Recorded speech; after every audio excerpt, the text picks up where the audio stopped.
Hi everyone, you're here with OK Student in our weekly Q&A with the advisors. So we're here to answer all of your questions. My name is Mariana and I'm head of advisors, and I'm here today with my dear colleague. Hi, I am Aman. So I joined OK Student a few weeks back, and I'm one of the student advisors here at OK Student, and I'm looking forward to this meet. Aman has graciously agreed to be on a completely different time zone with me today on this live. So we're live in the UK at 2 p.m. and we're live where, In Aman? India at 6:30. 6:40 p.m. How have you been Yeah. dealing with this time difference?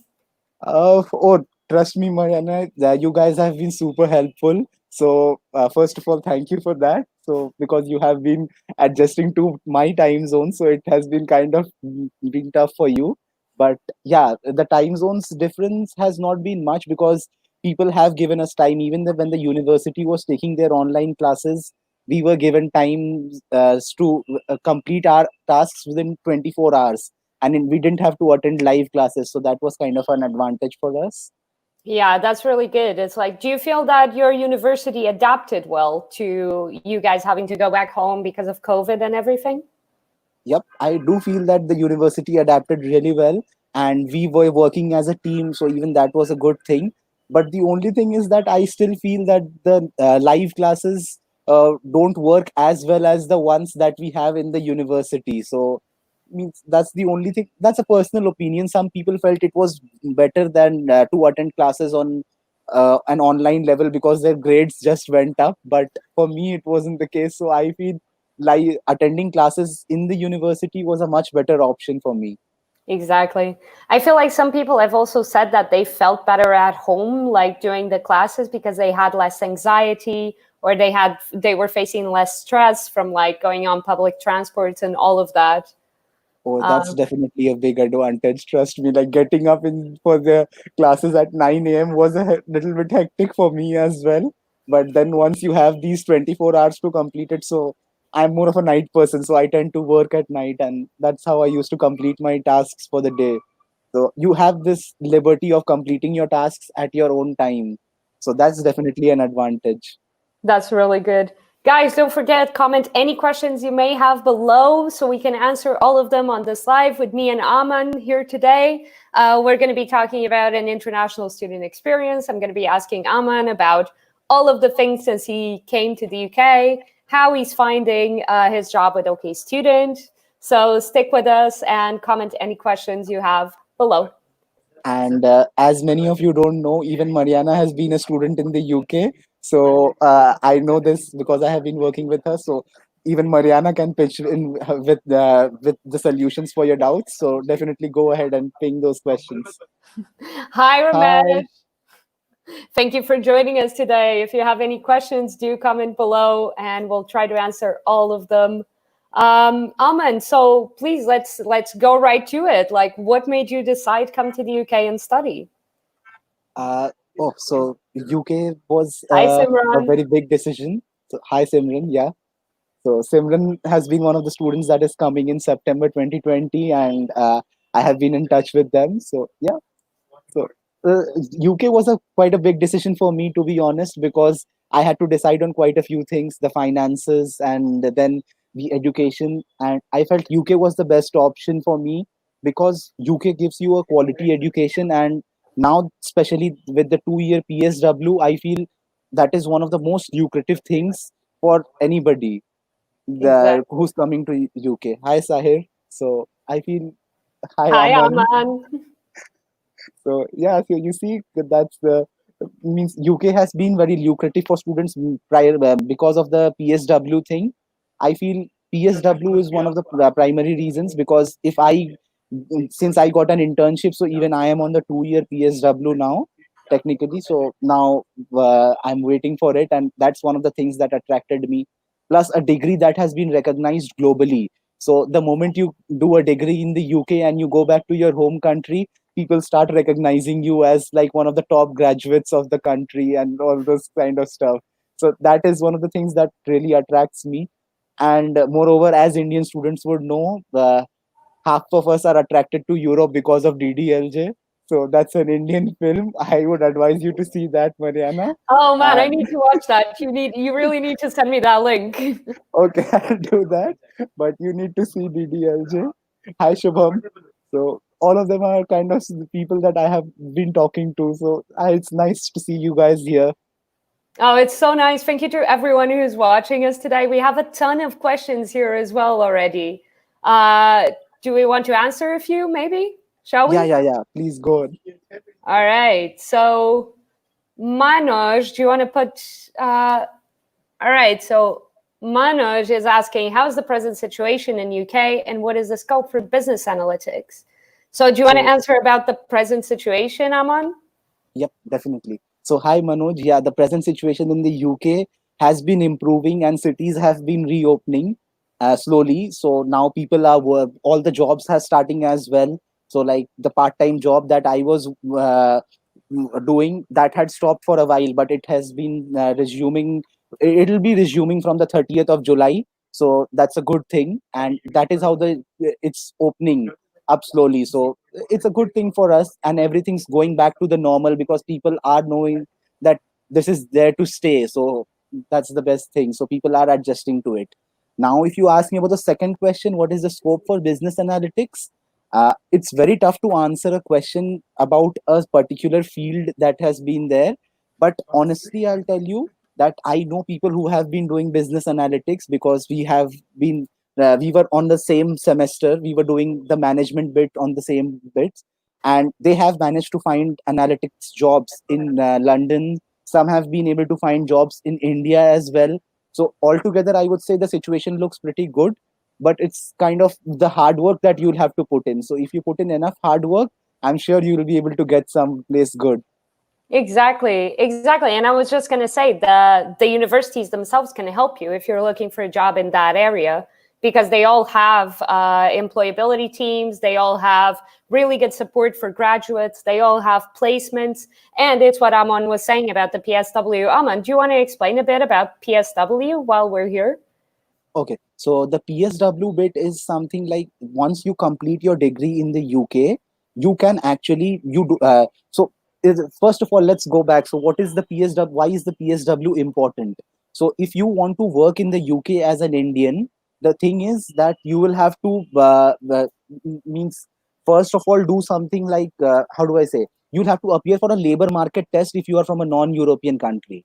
But if you have studied from a university in the UK, then the UK government gives you this permission that for 2 years after completing your degree, if you find a job in the UK, you won't have to appear for that labor market test, and your tier 4 visa can directly be upgraded to a tier 2 visa. So those are kind of the advantages of PSW.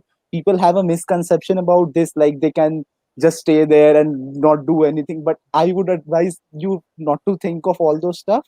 So as soon as you get your visa upgraded from a tier 4 to tier 2, tier 2 has its fair share of advantages as well, because when you are on a tier 2 visa, after 5 years you can actually apply for citizenship in the UK. So those are kind of advantages that you hold there.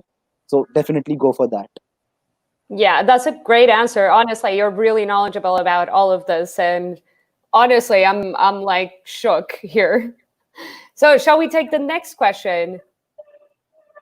Just waiting. It's a question saying, "Hi, Aman. How to start a bank account and transfer our Indian amount to pounds that is necessary for spending at UK?" Yeah, what sort of platform do you use for this? Because I normally use Revolut, but I don't really know if that works for you guys. Okay, so we can use Revolut honestly, but the safest way that I would suggest is you get open a bank account in the UK, and then you must be having a bank account in India.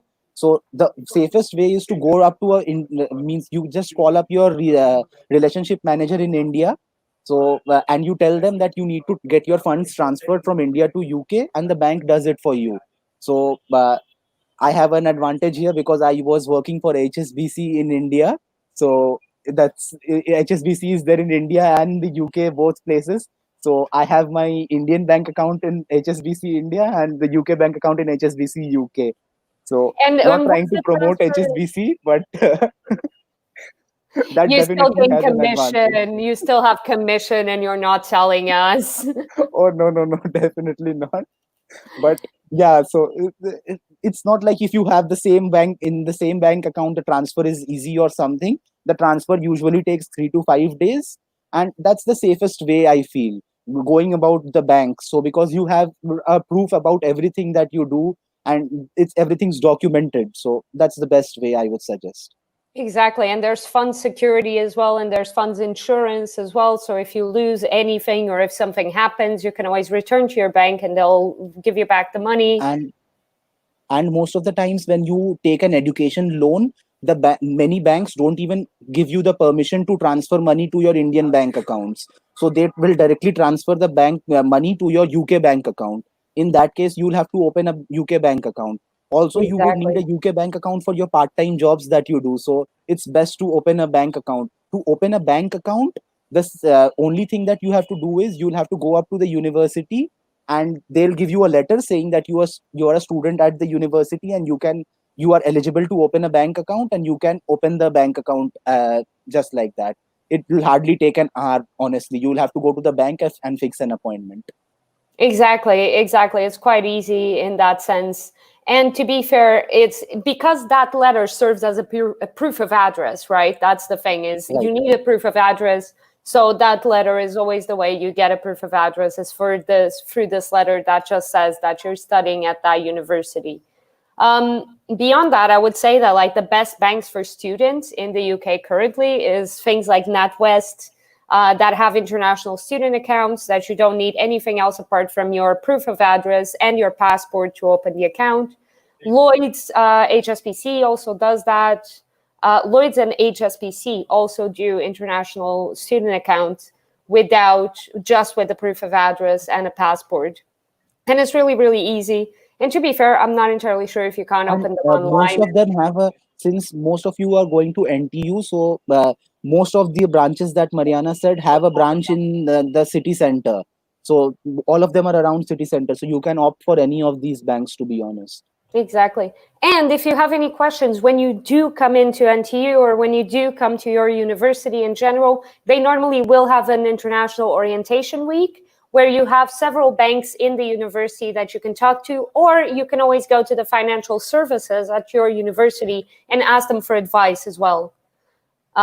So those are quite And good even options. we are there, so you can contact us any moment. Exactly, exactly. So feel free to send us an email, to text us, to chat with us about any question you might have. If you do have any questions right now, do comment below. And thank you to everyone who's watching us and making these awesome questions. We're really happy to be able to answer all of them.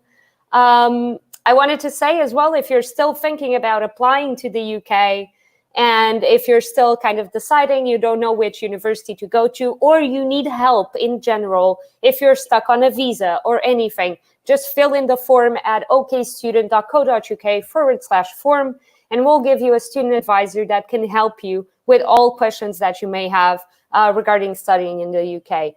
You can also send us an email at info@okstudent.co.uk if you want, basically, if you want to just tell us more about your case. Shall we answer another question then? Yeah. So Sahir is asking us, how much money can we earn in part-time after deducting all taxes? Oh, so Sahir, that's a kind of a tough question. So I'll say that first of all, you are allowed to work 20 hours, but I feel that the maximum that you can actually work is somewhere around the 16 to 17-hour mark, I would say, because that's kind of when you work for 2 days, you kind of do an 8-hour shift, and that's how you get to the 16 or 17-hour mark. So in that case, and you'll be paid the minimum wage according to your age.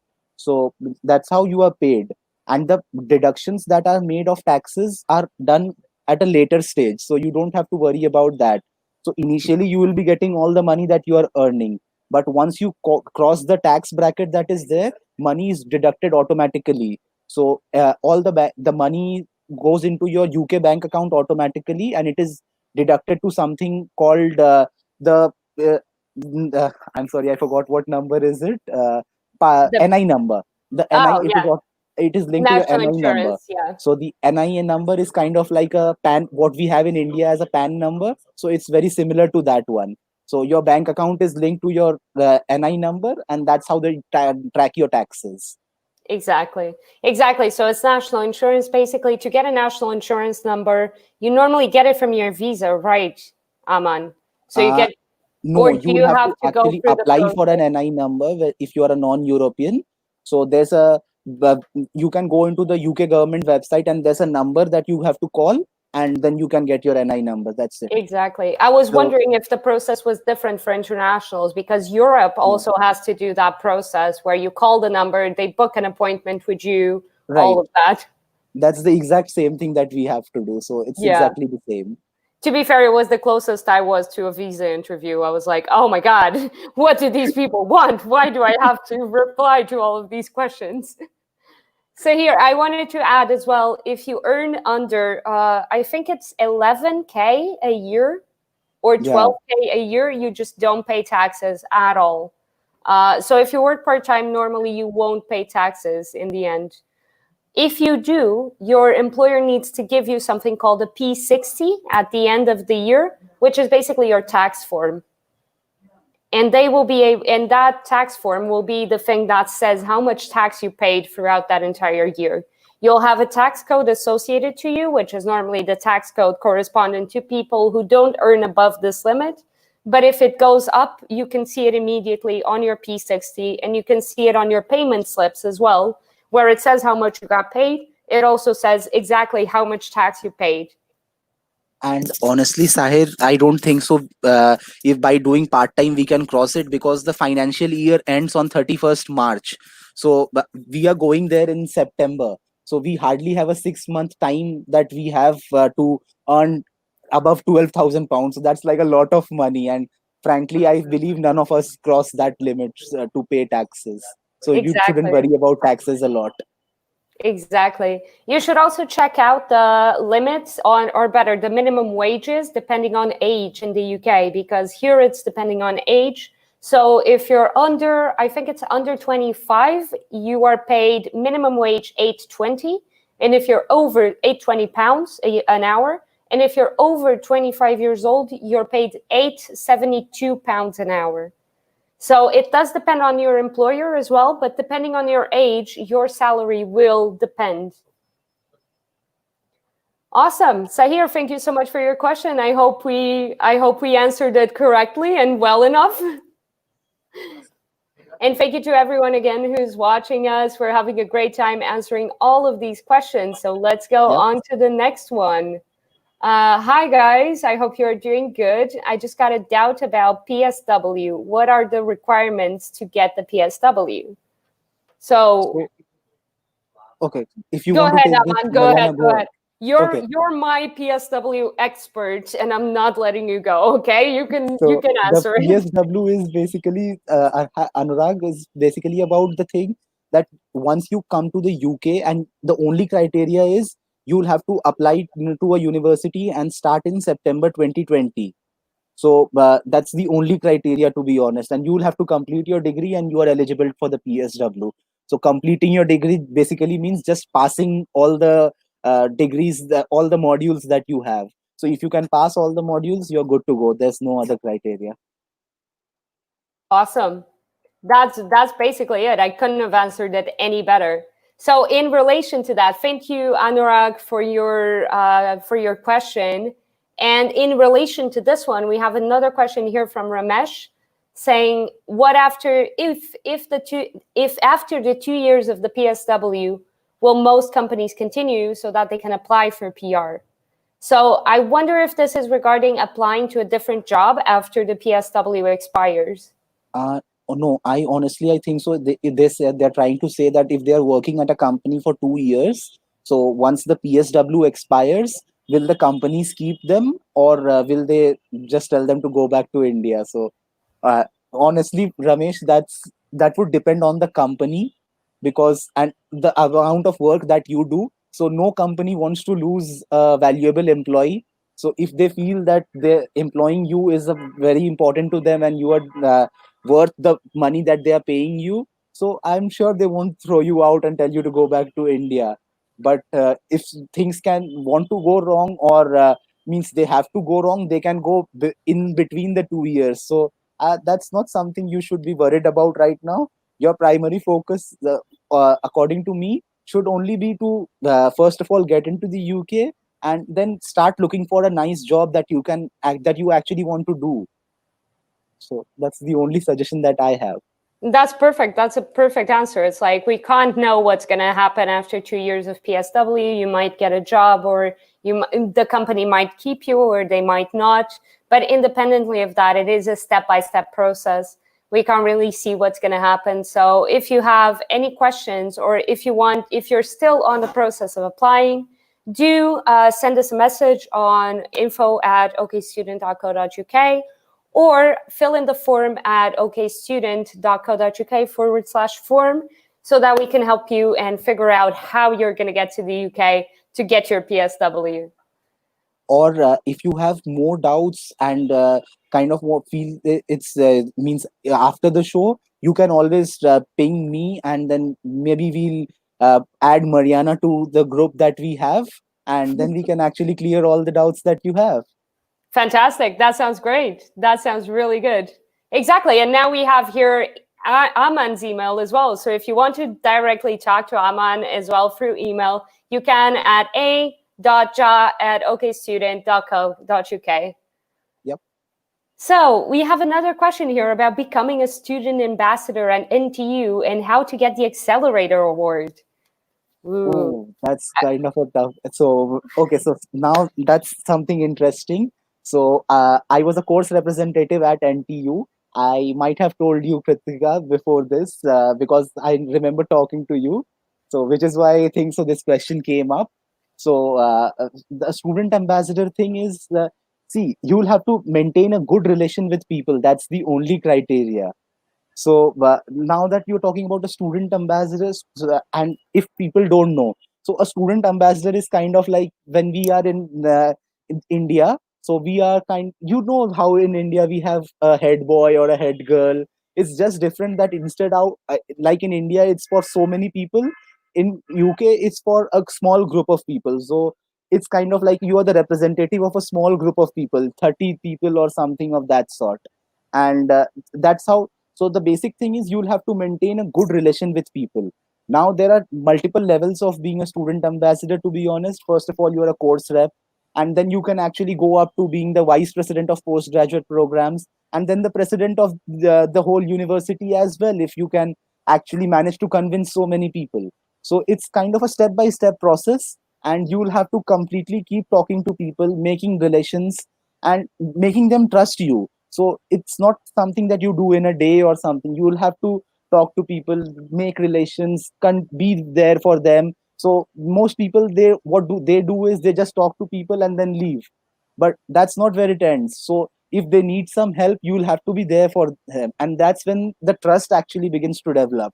And that's the best thing that you can do. And also the second thing is how to get the accelerator awards. So the accelerator awards are awards offered by the NTU employability team, and that's one of the nice awards. So I have my accelerator, the accelerate gold, and it's basically a simple thing. Trust me, if I can get it, anyone can. You just have to attend the sessions offered by the NTU employability team, which give you accelerate points in return. And once you have enough points, you can get your accelerate gold awards, and that's an additional achievement on your CV. So basically, the moral of the story here is talk to the employability team at NTU, and they'll Right. be able to help you with both of these goals. And Yep. I wish you the best of luck with this. I really hope you become a student ambassador and get your accelerator award at Oh, NTU. and you also get a jersey from NTU, so that's the best bit. I want a jersey. How had I not known that the And there's accelerator the award was hoodie available? as well. So the hoodie is completely different from what the other uni students get. The other students get a blue hoodie, while the student ambassadors get a black jersey, a black hoodie, and a black jersey. So that's the best part. Is having a jersey that's different color. It's like, oh my God, I'm special. So, you wear that and people definitely recognize, oh my God, he's a student ambassador. So that's kind of a nice feeling. People look up to you. So like they ask you for help. And that's how you get to know more people. So that's one of the things that I used to do. I feel like we're gonna send you an OK Student hoodie just so you can feel like, guys, an OK Yeah, Student don't hoodie worry, saying I'll promote Student you. I'll Ambassador. show everybody the OK student. All the OK Student logos. We're just gonna cover you in logos so you can walk around NTU. All right, thank you so much for all of your questions, guys. This has been great talking to you. If you have questions, definitely comment below. We're here to answer them for the next half an hour. I'm having a great time on this live, Aman. Thank you so much for joining me on this. Even I didn't know it was this fun. I was actually a little tensed. I was talking to Mariana before the live about how well I'll do in all of this, but I'm kind of enjoying it. It's like talking to many people at once. So yeah. Exactly. It's having multiple conversations at once. So we actually have another question here from Simran asking if we need to carry funds with us or is it necessary in the immigration process? So Simran, in the immigration process, you are actually allowed to carry a maximum of 5,000 pounds. And I would not advise you to carry that much. When I went to the UK, I carried only 700 pounds in my card and 300 pounds as cash. But then I came to know that cash was not at all necessary in the UK because people hardly use cash in the UK. It's just a tap and go process everywhere. So I would definitely not recommend you to carry any cash. So the only funds that I would recommend you to carry are some funds for the earlier days till the time you manage to get up part time, and so maybe that would be a month or two max. So somewhere around the 700 or 800 pounds would be good enough, I believe. Exactly. And we need to always think about safety when we're talking about carrying money with us or carrying large sums of money. Is if you're traveling, if you're in temporary accommodation, always be very, very safe about your money. Know where you store it, try to keep it inconspicuously, and definitely avoid carrying large sums of money because no matter how safe a city is, you never know when something's going to happen. Yep. So yeah, it's definitely much better to just use contactless. I moved back to Portugal a week ago, and it was the first time that I went to an ATM in about 4 months. It was like suddenly somebody asked me for cash to like buy something. I was like, oh, this is weird. No, in UK it's just a tap in, so you just tap your card and go. That's how it is. Exactly. So you would never Exactly. nobody requires you to use your cards. Even the smallest of the smallest shops have a machine and just tap it and go. Exactly. Or use your phone with Google Pay or Apple Pay now, or any Yep. of these like new softwares. You can just pay with your phone. It's quite easy actually. Like the UK Yeah, with that, they're quite like on point. They I don't know know. how to deal with But snow, but they the know how to only do this. disadvantage when it comes to Indian students is that we don't have NFC on our phones. So, like even my phone, if you go buy the UK version of this phone, you have a NFC on the phone. But in the Yeah. Indian phone version, you don't have that because in India, NFC is not that prevalent yet. So that's kind of only there for iPhones and some other phones. So that's the only Yeah. disadvantage. No, I literally have the same problem with mine because it's a Xiaomi phone and it came without NFC. And I'm like, oh, now I can't pay for things. Okay, that's fine. So we have another question here from Sonal. And I'm probably butchering all of your names, and I am incredibly sorry, but Oh I no, will trust ask. me, you are pretty good at it. I thought you would be not. I didn't expect you to be this good, honestly. Thank you. Thank you. You made me feel better, but I'm still going to ask you to teach me how to pronounce some of these after this live is over. Okay. So I can learn as well. I need to learn Yeah. as well. So this year, the college is going with blended learning. So if situation improves, will college still go with this approach for the entire 2021 or back to classroom teaching? So do you want to take this, Aman? You can Okay. start and I'll complete, basically. Okay, fine. So honestly, I feel that the colleges are approaching a blended learning, but eventually, when the situation improves, I feel they'll go back to the normal thing because when I was talking to a few professors of mine, even they are not very comfortable with this process. So just like the students, even the professors are kind of hesitant about all of this because they feel that it's kind of a double work for them because they are trying to make a video and making a video is tougher than actually teaching in class. because when you are making a video, you are more conscious about things and all those stuff. So that is actually something even they are not comfortable with. So if this stays for a long time, I don't know what will happen. But if things gradually improve like they have been, I feel we'll be going back to the normal way we were.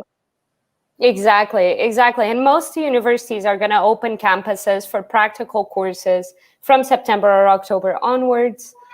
They are going to do blended learning, which means that you will have lectures online, but small group seminars will continue to be on campus with an online offer if you choose to be online. So it does really depend on your own university and how they've been going around with this. So you probably got an email already if you've already applied, if you have an offer. You probably got an email from your university explaining kind of what they're going to do and what security measures are being put in place.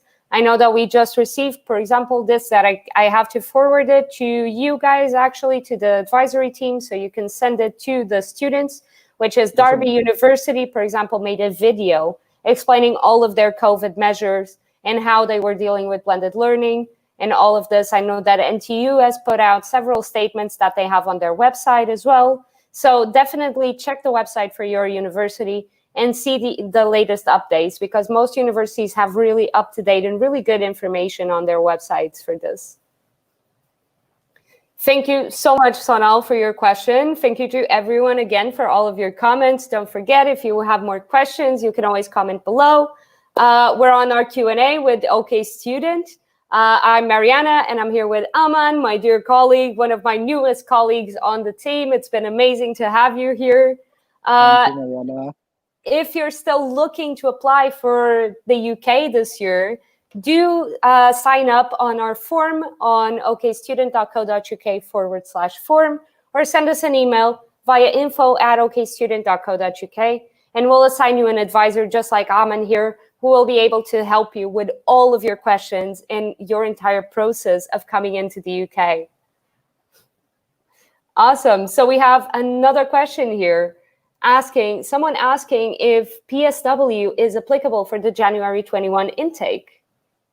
Oh yes, definitely. Why not? So it's starting from September 2020. Why not? And then it continues till the time the UK government tells us, okay, we don't want more people in. So that's when it will stop. So I don't think so. You should worry about it. And it's not stopping in January 2021, because once they announce it, they take time to implement it. I'm sure you have seen how much time they took to implement the previous measures, and including Brexit. So you can understand they usually take a lot of time. That was exactly what I was thinking about, is how long they took to implement Brexit, which was about 3 years. So definitely, if they've now done the PSW, they're not going to turn back on it. The PSW in itself was such a difficult process to go through, right? Where they were to approve it for so long. So if they want to actually take it out, they're going to have to do the exact same process. So don't worry, do come in January 21. If you haven't applied yet, contact Aman here, or send us an email at info@okstudent.co.uk, or fill in the form at okstudent.co.uk/form, so we can help you do your application for January 21 so you can get your PSW. Yep. Awesome. So Anurag here has asked another question. Yeah, exactly, which is basically the same question. Was due to coronavirus, few of the courses are getting postponed to Jan. Are we still eligible for the PSW? So we just basically answered this one. You can. Yes, you can. Let's go. Yep, let's go. This is great. This is awesome. All right. Next question then. Manoj. Can I use my present experience in CV in UK for part-time? Yeah, why not? Means if your present experience can help you in achieving in getting a part-time, go ahead, use it. So and for the CVs, I would recommend that you first of all contact the employability team, as they'll help you refine the CV according to the requirements in the UK. And if once you do that, you can definitely go on and apply for jobs in the UK. And use your CV well. Exactly. Use your experience. Like any type of experience that you guys have is really valuable in the UK. You could get all sorts of part-time jobs through your experience. But yeah, so contact the employability team at NTU or at any other university that you guys may be going to, or contact us because we also have a CV template ready for you guys to adapt to coming to work part-time in the UK. Yep. All right. So, Aman has asked post-COVID job scenario in the field of finance. Ooh, very specific, Okay. and So very futurology. Let's do a bit of futurology here and see what we could come up with. okay. So Aman, hi. First of all, both of us share the same name, so that's It's a nice. good name. Always meeting another Aman. So I would say that first of all, that if you see through the list of the jobs that are in shortage for people in the UK, the jobs that are actually in shortage. So finance is one of the areas where they have actually there is a shortage of people who are willing to work. So I feel that post COVID the scenario only gets worse. And moreover, the Brexit has been applied, so it's getting tougher for Europeans to work in the UK. And actually, that I feel the scenario is only getting better for us as international students. So I feel it'll just be getting better from here what it is currently. So I don't think so. You should worry about it. I know. I feel that we are going to have a very different job market from what we came into, right? It's like a Yeah. job market post COVID. I can't even imagine what it's going to be like. But I do hope there will be some measures, namely reducing hours for people to kind of have more job opportunities, like things like this. That would be interesting. I also feel that people will have to now be very good at the work that they do on their computers, because most of the companies are working towards because actually they are trying to reduce costs, so they are making people work from home. So that is one of the predictions that I was reading through when I was going through how the post COVID world would look like. And I feel that's one of the things that companies will be doing, making people work from home. So I would definitely advise you to boost up your computer skills, mainly Excel and the other softwares that are required in the industry. So that way you can actually have an edge over others. Exactly. And even things like distance working are so difficult to learn. It's like it's difficult to learn how to work with Zoom, how to work in a way of like communicating with your colleagues while you're working from home. I mean, we've been working from home for like what, about 5 months now? And I feel I've that only about a month ago did I manage to like create a routine for it. I haven't worked with Mariana at the office even for a day. So we have only been working over video calls. We saw each other once in our lives, basically, Aman, and that was your job Yeah, that interview, was the and then interview. never again. I can't wait until you're back in September so we can actually have like a proper party at the Nottingham office, like celebrate you guys Yep. being here. It's been so great to work with you guys, and like I'm so happy with the team that we've now constructed.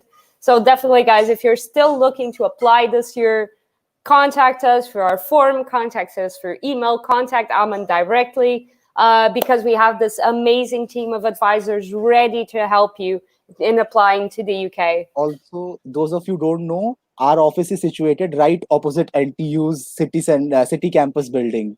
So it shouldn't be a problem for any of you to come to our office anytime. So just hop in.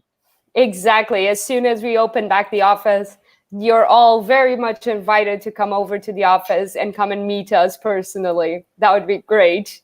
Yeah.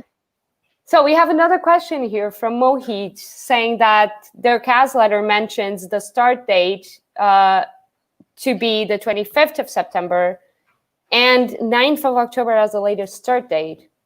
Considering the 14-day quarantine, can you please suggest when do we need to land in the UK?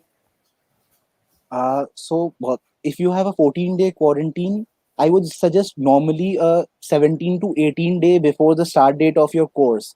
The CAS letter mentions the start date as 25th September, 9th October. Is that? Okay, so if the CAS letter tells you that your course starts on the 25th of September, then that's what you are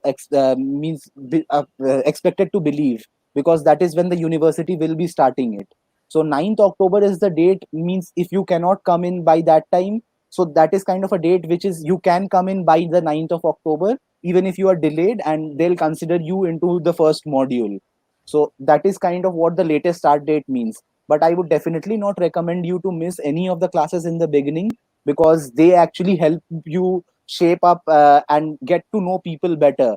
So that's, I would definitely recommend you come in 14 days before the 25th September mark at least, so that you can actually cover all your quarantine requirements what are suggested by the government, and can join the university from the first day itself.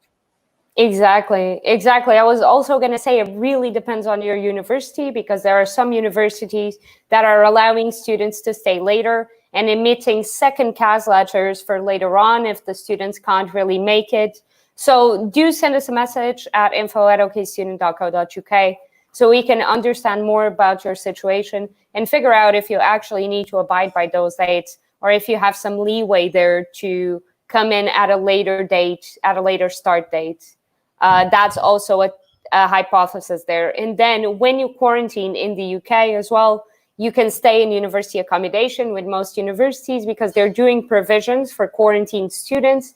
If you have to quarantine somewhere in the university, or if you don't have a place to quarantine, there are a lot of universities that are doing special packages of like 2 weeks that the students can stay in the university accommodation to be able to do their quarantine safely. So yeah, do speak to your university as well about that. Mariana, there was another question that popped up. I think I just missed that. Exactly. So that's Parth asking about the pros and cons of going with the January 21 intake. Okay, so honestly, I don't feel so there are too many cons or something of that kind, because most universities are kind of allowing you to do the internship year even in the January intake for now, especially NTU. Uh, and so I don't think so there are any cons, to be honest. Pros, it's the same.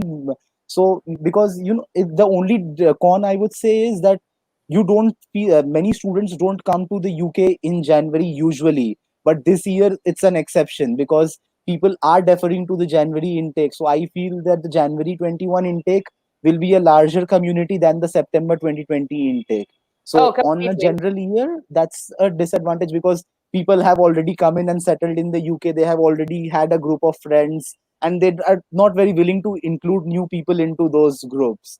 So that's the general thing. But now that you have a bigger intake, so I think it will be good for you, so because you will get to know more people, and you can actually all of you can start afresh in January 2021.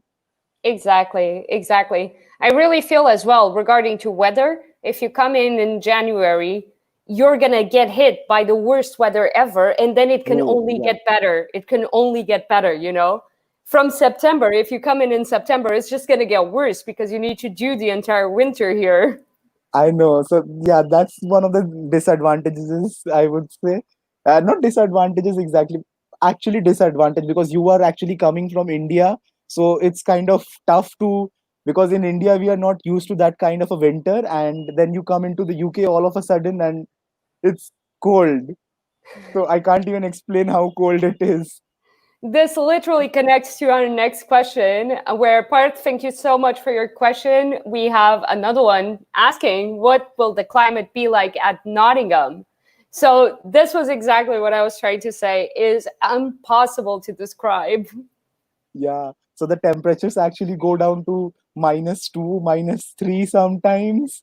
And in Nottingham is one of the cities where it continuously keeps raining. So you can imagine as soon as it gets to close to zero, and it's all with all that cold rain and something, if you are out on the street, it's just unbearable.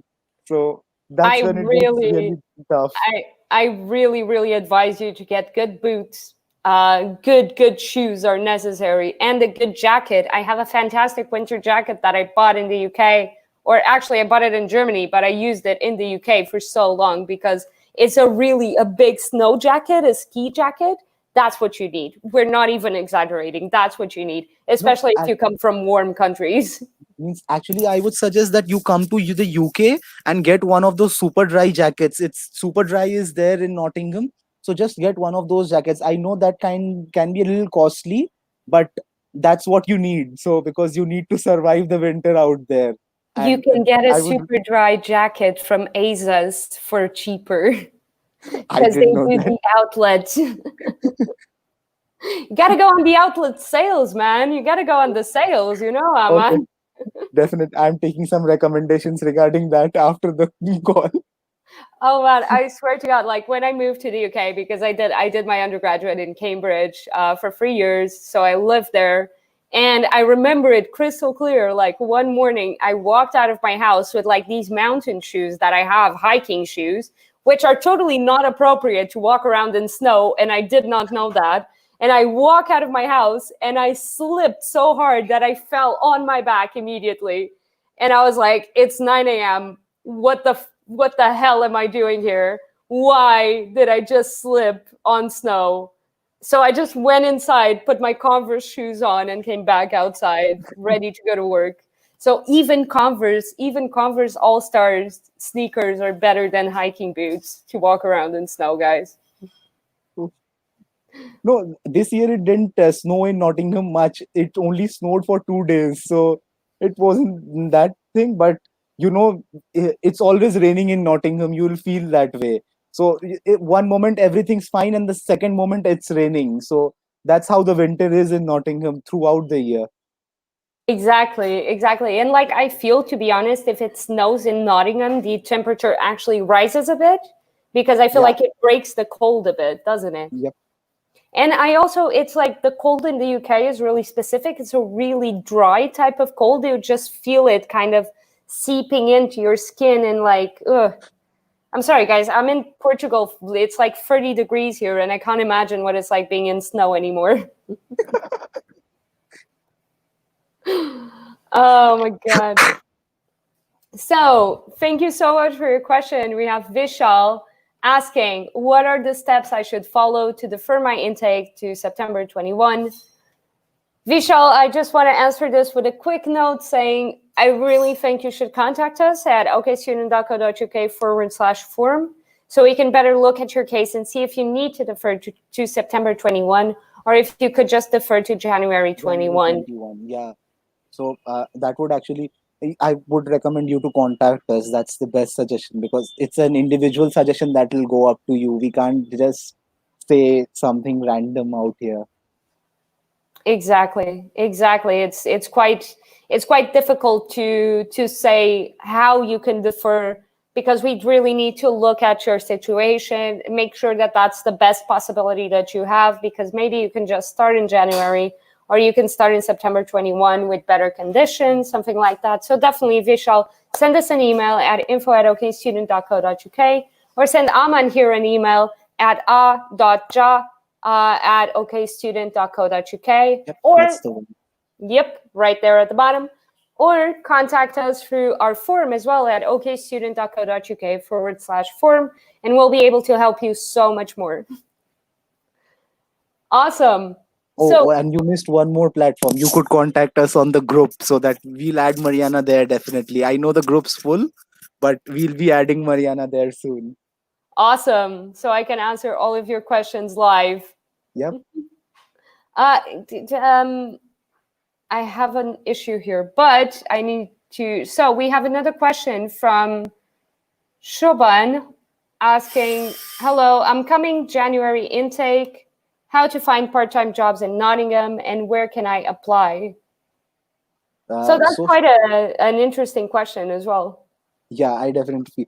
So once you come into the January intake, as I said, the first step would be just as you come to the UK, apply for your NI number, because as soon as you apply for your NI number, you'll be given a reference number and you can apply for part-time jobs using that. So and to find part-time jobs, there are quite a few jobs around the city center, and that's where most of the students work, to be honest. There are other jobs on the outskirts, so the more out on the outskirts that you go, it's easier to find a job because most people don't want to go there and work. So but most of the people work at the city center, and there are quite a few jobs available there. So I don't think so you should have a problem. I Exactly. can tell you specific places about where you could apply, but for that you'll have to know them. So once you come to the UK, meet me, and then we'll discuss about that in more details. We'll take you on a trip. We'll take you on a tour around Nottingham of the best places to work at. It's going to be Yeah, great. And the number one best place is still OK Student. yeah, definitely. I also wanted to say you can always contact your employability team at University of Nottingham or at Nottingham Trent to see if they can help you find a part-time job in the And way you want with your experience. the highest part-time jobs are any day the jobs at the university. So if you want, you can apply for the jobs at the university, and the university has a different website for the jobs that they offer, the in university jobs. They are the highest paying jobs, and I would actually recommend you to apply for those, because that's not much of a work and you can get paid really high. Exactly, exactly. And it's not just that. You can put on your CV that you worked with a university, and then it correlates really well with your lectures as well, Yep. because universities are always really aware of not booking you in for work while you're studying, while you're in lectures, all of this. So it's definitely one of the best employers you can have as a student in the UK. I feel Definitely. when I went to the UK, all I wanted to do was to be a nighttime receptionist at a hotel, and I still feel like that's the best job you can get as a student in the UK, because you basically don't do anything and you can study throughout your entire night. I did that once, to be honest, Mariana, but There we I go. was kind of feeling sleepy halfway through the night. I would Coffee, coffee. That's how you survive. Is coffee. Oh man. This is great. Thank you so much to everyone who's been asking us questions. We're almost done. We have a few more questions to answer here. And then we definitely need to do this again, Aman. Clearly, we need to do Yep, this again because definitely. we've answered so many questions. Um, so, how's the placement for a computer science student at NTU? Oh, Simran, as I have already told you this about this before, so computer science is one of the most sought after fields in the UK. So I know people who have been who have got jobs at brilliant places. I know a friend who's got a job at IBM. So and the if you see the IBM office in London, it's so beautiful. I can't even tell you. It's located right next to the Thames. So that's a beautiful office, and he's got place there. So there's a lot of demand for computer science students, and I know that you had all once told me that you wanted to work in London as well. So definitely there are a lot of demands, and I am sure you can make it. Exactly, exactly. It's like computer science. NTU has so many good placement partners for this. They have Microsoft, Google, IBM, all of these, and definitely talk to your placement team as soon as you get there so you can figure out where you're going to do your placement with one of the NTU partners. So for means I'll tell you about a story about my friend that I was working at IBM. So that means the first day he went to his classes, there were 16 people in the class, and his teacher said that if you can actually manage to find a place even in the top 12, you can actually be sure that you will get some job or the other. So that's like a very good ratio, because even if you can manage to be in the top 75% of the class, you have a job. And I would be willing to take that risk any day.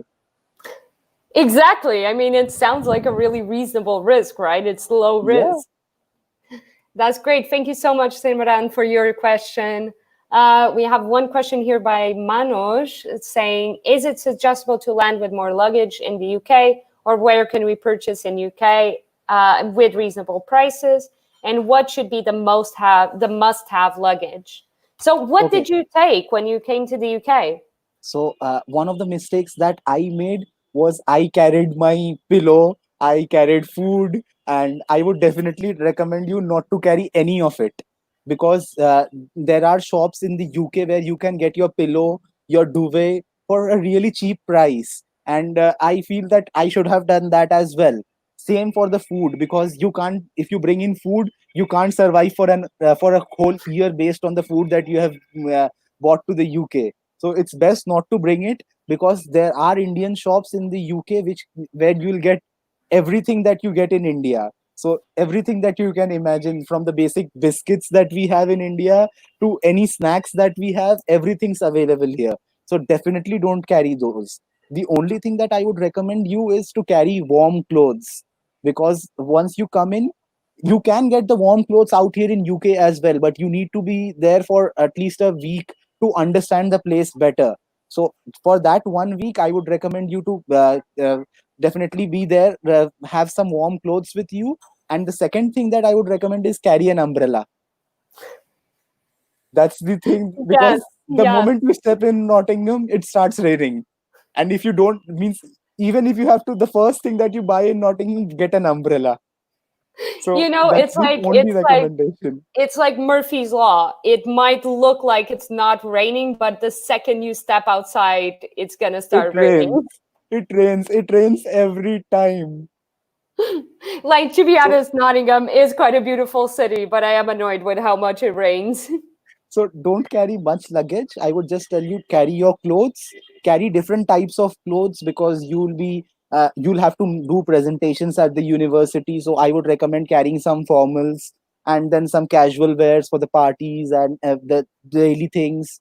So carry different varieties of clothes, but that's the only thing that I would recommend you to carry. Don't carry anything else, because it's not helpful, honestly. Exactly. What I was going to say is, like, I took a few emotional things with me to the UK. I always carry a couple of pictures of family. If you feel like you're going to be homesick, do carry this sort of thing. Yeah, I have like just this plushy thing that I always take with me when I'm on long journeys and I'm going to stay somewhere for like a really long time. So those are like emotional things and emotional trinkets that you can carry with you because you are going to be here for a really long time. At yep, the same time, with all of the duvets and pillows and pots and pans that you're going to need, yeah, don't bring anything. But you also don't need to purchase it all on different stores. Most universities do sell packs for new international students with everything you need to set up a house. So it will contain like plates, forks, knives, cutlery in general. It will contain a pot and a pan, and it will have a duvet and a pillow. So do check with your university if they can give you something like this. How much are they selling it for? They're normally around the £100 mark, so they're quite cheap when comparing to the actual work that you have to go through to buy all of this in high street shops. yeah. But if you are like me and you want to explore the city while you are shopping, so go for the other option. Just go around the city, because you actually get to explore the city as well and know some corners of the city while you are doing the shopping. So that's what I did. I went around the city and I was doing some shopping with my friends who had not bought things. That way, I came to know a few more people in my batch, and I was going around the city and knowing the city as well. Exactly. That's quite a good idea actually, to use a shopping trip as a way of getting to know the city. Yep. Another thing that I would say around this is that, so you took your pillow with you. I took a coffee maker with me. Oh, As we even bought a rice maker. There were three of us who came. So there were three of the friends that we came here. And that guy literally bought a rice maker. So we were like, you shouldn't have bought that. Making rice is like a 2 minute thing on the pressure cooker. you So can make it on the microwave, for God's I sake. know. So we were like, we carried everything. So we booked an Air India flight and we were given a 69 kg luggage limit. So you can Oh, imagine all the things that were coming to our mind. So 69 kgs each. So we bought anything and everything that we could think of. 69 kilos. That's so much luggage. I know. That's so much luggage. I And you, literally, this week, I realized that I need to cut down on the stuff that I own because I had like 40-kilo luggage from just coming from the UK for 9 months. And most of it was books as well. And I was just like, I need to cut down. I need to cut down on the amount of books I carry everywhere. I know. So that's the only thing. So you get everything in the UK. But with the good thing with Air India is Air India generally gives you 46 kgs of luggage. But if you are a student, they give you an extra 23 kgs for free. And after the 69 kgs, you have a 7 kg handbag allowance in for the cabin. So that's a total of 76 kgs. So we get to Oh carry my a lot God. of luggage. when we Oh my come from God, India. but imagine, like, the thing with me has always been like, imagine having to carry all of that from Nottingham, from the airport to Nottingham. And then when you leave from Nottingham to the airport, each time you move house, you have to take 73 kilos of stuff with you. That's a lot. I know, but that's how it is. Oh my God. Manoj, thank you so much for your question. I hope we Yeah, helped that was a you. nice question. Kind Yeah, of that was a really nice question. That was really brought fun. back some old memories.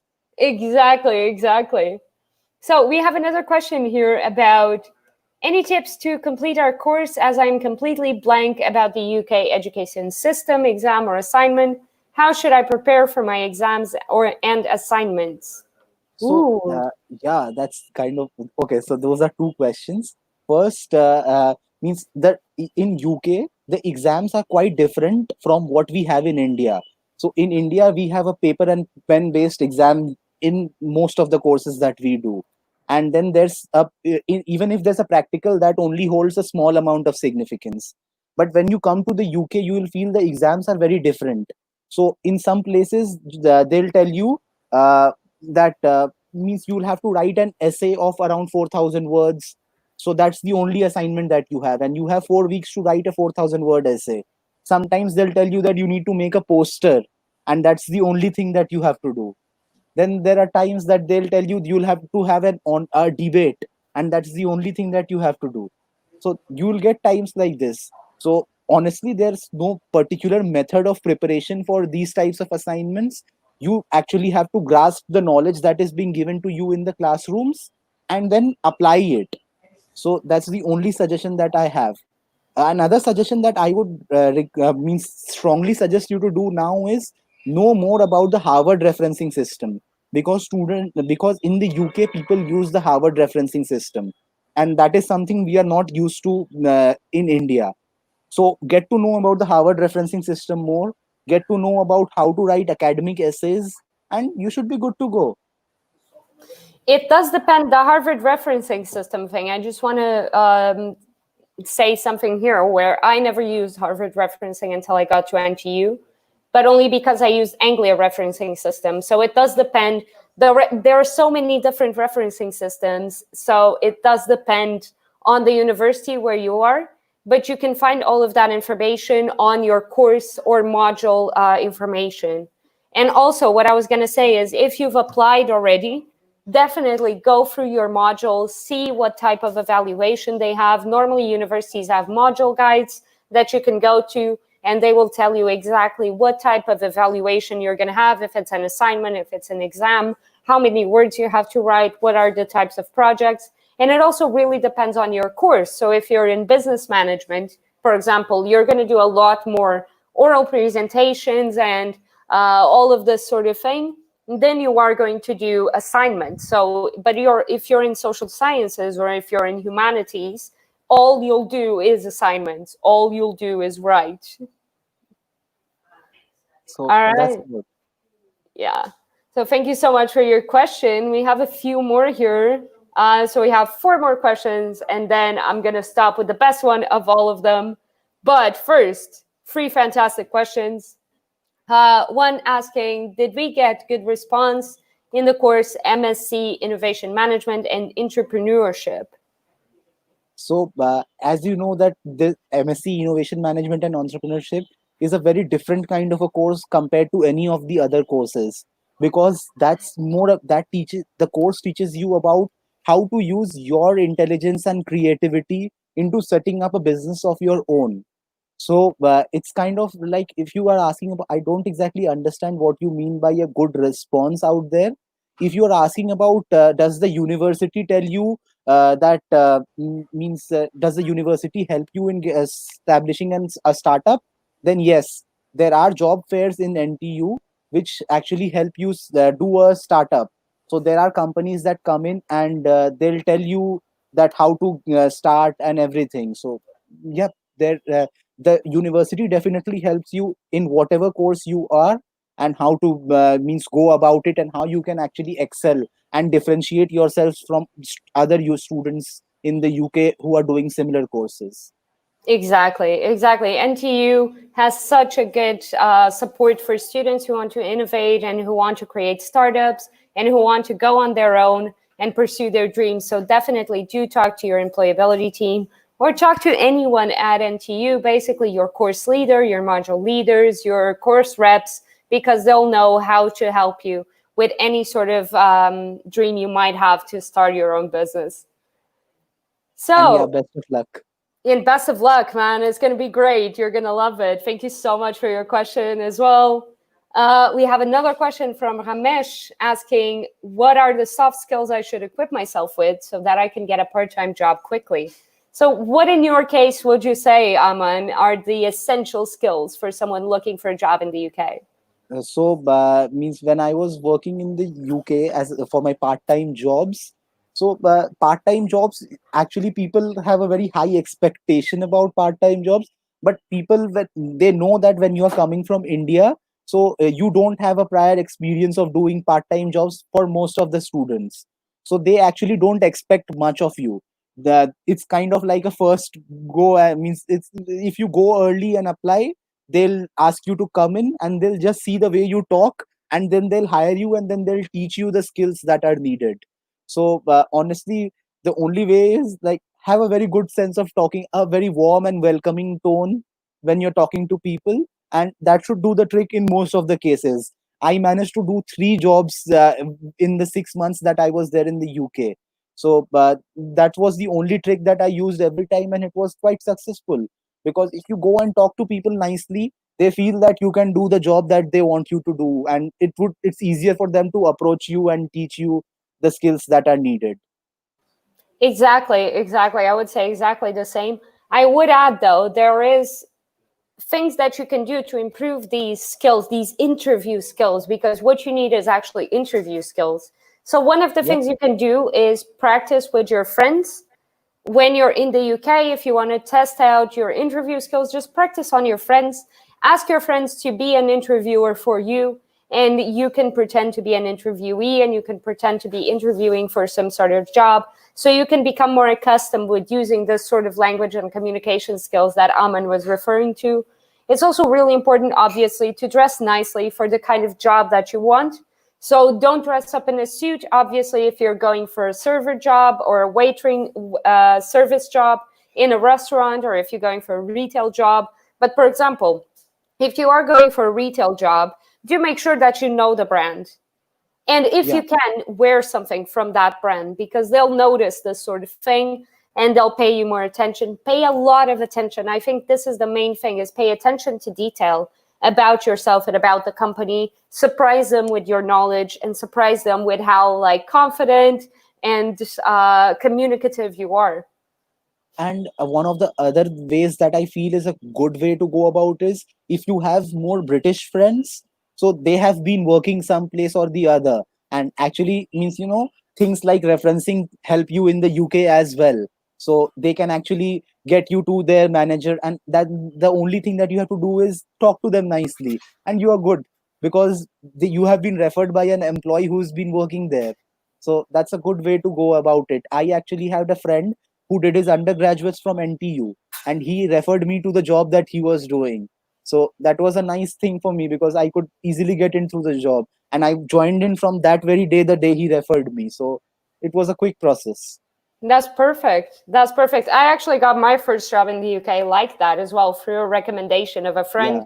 who recommended me to go and work in the catering team for University of Cambridge. And I was there for the full 3 years of my course. So definitely the best way of getting a job is definitely word of mouth and recommendations from friends. So Yep. one, go to your employability team at your university as soon as you get there. Try to get a job with the university. Second, try to make friends who already have jobs so they can recommend you to places. And thirdly, check social media. There are so many groups on Facebook just about job search and about finding jobs for students that you can just join one for your specific geographical area, and that will definitely help you a lot in finding the offers that you want. And then there are websites like Michael Wisher, which give you short-term part-time jobs. So those are kind of a quick money thing. So if you want, you could do those as well. Exactly. It's like temp jobs, like temporary agencies and things like that. I worked that, to be fair, in catering, and that was quite cool because you don't have to work any hours, and if you don't Yeah, want to, and you can work as many hours as you want. right. So for me, as a European, because we don't have the limit of hours, for me that was great because I could work 60 hours on 1 week and then not work at all for 2 weeks, and that made it a lot easier for me to like manage my time in uni and my time at work as well. For us, it's like it's checked every 2 weeks. So we have to actually manage the 40 hours in 2 weeks. So if Yeah, you can do that, it's good for us. yeah, exactly. So we have two questions here about how are the placements for two different areas, but I think we could answer them in one. So how are the placements for MSc Engineering Management, and how are the placements for MSc Finance and Investment Banking? Okay.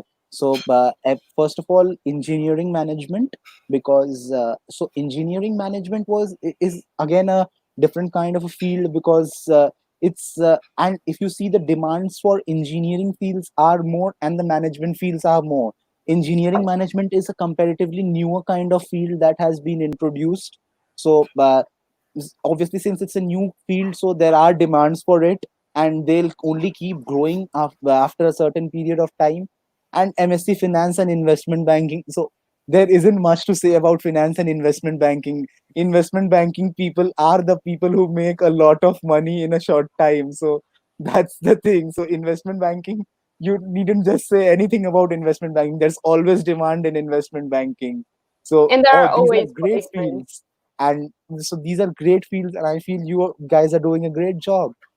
Exactly, exactly. And anything, basically, all you need to do is just go to your employability team at NTU or any other university you might be with, and they'll help you find your own placement. You can also do a placement in a different country if you want to, so that's a possibility. If you know Yeah, someone who has a team, who has a company in a different country or in your home country, you can always do your placement there as well. right. Many people Even don't know this, so thank you, Mariana, for mentioning this. That it's not necessary that when you do your internship here, it has to be at in the UK or at Nottingham or at any place. You can work anywhere you like. I know people who are doing their internships from India. Then there are people who are working in Europe, so you can do anything that you like. So if you exactly, have the options, then go for it. exactly. Thank you so much, everyone, for all of your questions here. We have one more that I saved to the end because it's Azik's question and I really like it. They ask, do we have affordable restaurants near NTU? And what's the average meal price? And I'm so happy that somebody asked this because all I Yeah, want to do is talk about food. Go I ahead, know. Aman. What is your So favorite restaurant in Nottingham? my favorite restaurant is a restaurant called Chunky Chicken, and it's right opposite the university.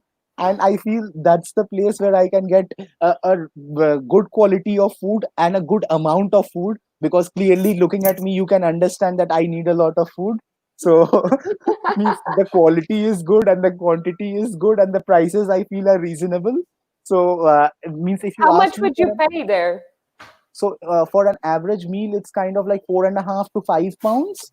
That's where the most of the meals Oh, are that's good. priced. And now that I have been there for a long, long time, so the owner kind of knows me and he gives me special discounts as well.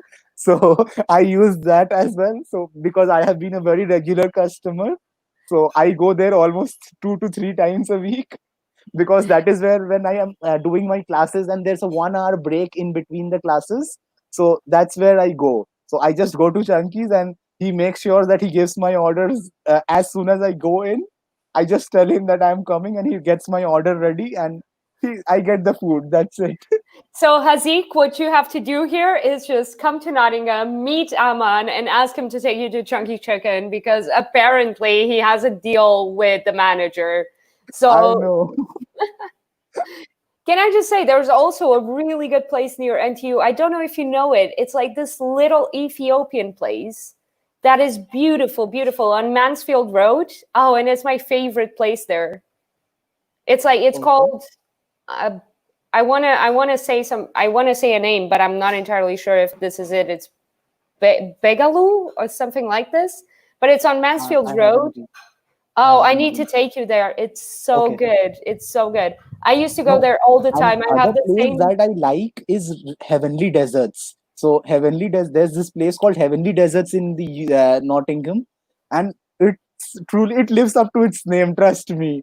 Means They if you have come they have to the pudding, UK, right? you'll have to be there. You'll They have have to the visit it. puddings, right? Yeah, and they have That's all it. many kinds of desserts. Like there's a three-page menu, so you can imagine the amount of desserts that they have, and it's amazing. It's amazing. It's out of this world. Oh man, I need to go there. Definitely, I need to go there. So So like that in this Ethiopian place, for example, I normally pay like £6 or £7 to go there to eat. But you need to go with someone else because it's so much food. You really need to go with more people. so Heavenly Desserts, I'm like forgot completely to go there, but they also have vegan pudding, which is amazing. they have a lot of variety. So like anybody can go there and be happy with it. They truly live up to their name. So that's the only thing that I say about them. So somebody actually informed me it's Balajru. It's the name of the restaurant. It's an Ethiopian and Eritrean restaurant, and it's beautiful. And honestly, the person who runs it she's so sweet, honestly. And she's managing that restaurant. They're a family, so it's definitely one of those homemade like businesses that you just feel like you're eating really homemade food. It's Oh, amazing. Really, Aman, I'm gonna take okay, you there, and you can take me to definitely. Heavenly That's Desserts. on my list. That's on my list. Fantastic. Guys, thank you so much to everyone who has asked us questions today. This was an amazing live. We ran over for 15 minutes. This was great. Yep. I had a great time, Aman. Thank you so much for joining me. Yep. Thank you, Mariana, and thank you everyone who joined in for the live session. It was really amazing talking to you guys, and Yeah, I hope we can do this another time. And till then, yep. Bye bye. definitely. So I just want to say, like, follow us on all our social media. If you have any more questions, you can just sign up on our form below, okstudent.co.uk/form. Send an email to info@okstudent.co.uk. Or if you want to talk directly to Aman, you can always send an email to a.ja@okstudent.co.uk. And also Yep. follow us on our social media. We're at OKStudent up there, Instagram. We also have a Twitter account. We also have Facebook. We have a Medium account, medium.com /@OK student. We're looking for creators as well. So if you're an artist, you want to share something about your experience in the UK, you want to do video, you want to do writing, you want to do art for us, do send us an email. We would be so happy to have your contribution. And again, thank you so much, everyone, for joining us Yep. today. Thank you, everyone. Bye. Bye.